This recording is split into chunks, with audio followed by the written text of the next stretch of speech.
ओम शांति। स्वास्तिका और गणपति में क्या समानताएं हैं, आइए जानेंगे। स्वास्तिक शब्द का अर्थ है शुभ, मंगलकारी। इसलिए यह विघ्न विनाशक गणपति का समानार्थक है। स्वास्तिक वास्तव में सारे ज्ञान का सार चित्रित करता है।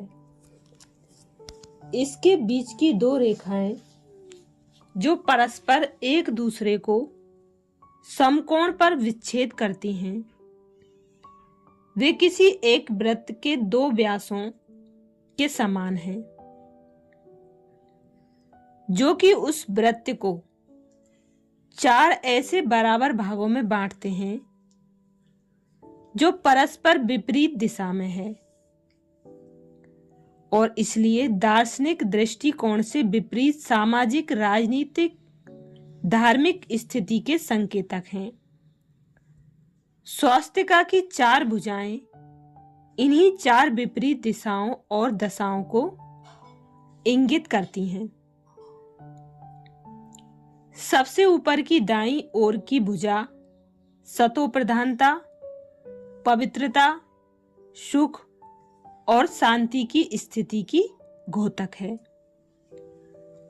और इसलिए यह सृष्टि चक्र के सर्वप्रथम युग सतयुग को चित्रित करती है। इसके बाद दाईं ओर नीचे की दिशा चित्रित करने वाली भुजा धीरे धीरे पवित्रता, सुख, शांति की कलाओं के हास को जताती हुई त्रेता युग की घोतक है, जिसमें भी सात्विकता, पवित्रता, सुख और शांति विद्यमान होते हैं, यद्यपि कम मात्रा में होते हैं। तत्पश्चात बाईं दिशा में संकेत करती हुई भुजा इस बात को चित्रित करती है कि त्रेता के अंत में देवता वाम मार्ग में चले गए। धर्म की गिलानी आरंभ हो गई, जीवन वाम पक्ष की ओर मुड़ गया, अर्थात उसमें अपवित्रता, दुख और अशांति ने प्रवेश किया और समाज को विभाजित करने वाले कारण जैसे कि अनेक धर्म, अनेक भाषाएं, अनेक वाद विवाद शुरू हो गए और इनके परिणाम स्वरूप लड़ाई झगड़े, घृणा, द्वेष ये भी दिनों दिन बढ़ते चले गए। इसके बाद स्वास्तिका की चौथी भुजा जो बाईं ओर ऊपर की दिशा में उठी है,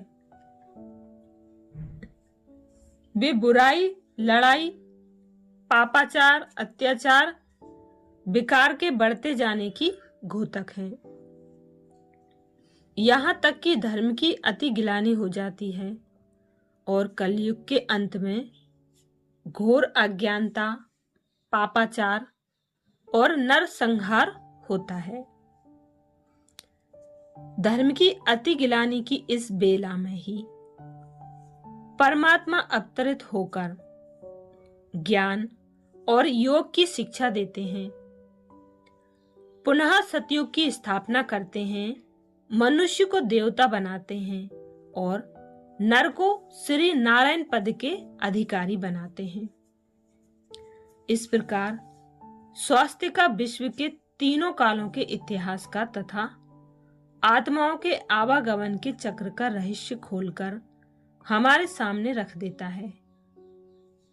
इस रहस्य को जान लेने से मनुष्य का कल्याण हो जाता है, अमंगल मंगल में, अशुभ शुभ में और अनिष्ट निर्विघ्नता में परिवर्तन होता है। इसलिए जैसे गणपति ज्ञान निष्ठ अवस्था के प्रतीक हैं, वैसे ही यह स्वास्तिक भी ज्ञान को एक रेखा चित्र द्वारा एक दृष्टि में ही समझा देता है और इसलिए इसे भी लोग गणेश ही कहने लगे हैं।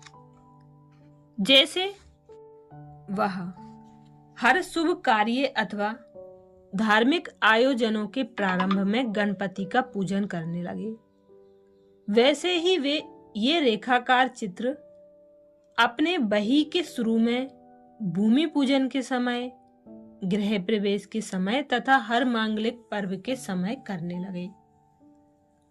इसके साथ साथ वह कलश और नारियल का भी प्रयोग करने लगे, क्योंकि परमपिता ज्योति स्वरूप परमात्मा की आकृति भी नारियल जैसी है और उस ज्ञान सागर पिता ने सागर को गागर में बंद करने की युक्ति के अनुसार नर नारियों को ज्ञान कलश दिया और स्वास्तिक रूपी चक्र की तरह सृष्टि चक्र का ज्ञान दिया।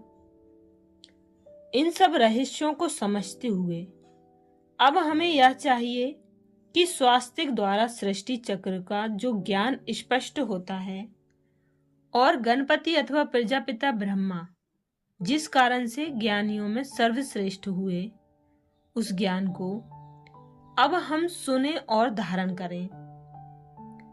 हमारे लिए यह सौभाग्य की बात है कि अब परमपिता परमात्मा शिव ने फिर से वह ज्ञान कलश प्रदान किया है और फिर से उस लुप्त प्राय ज्ञान का रहस्य सुनाया है।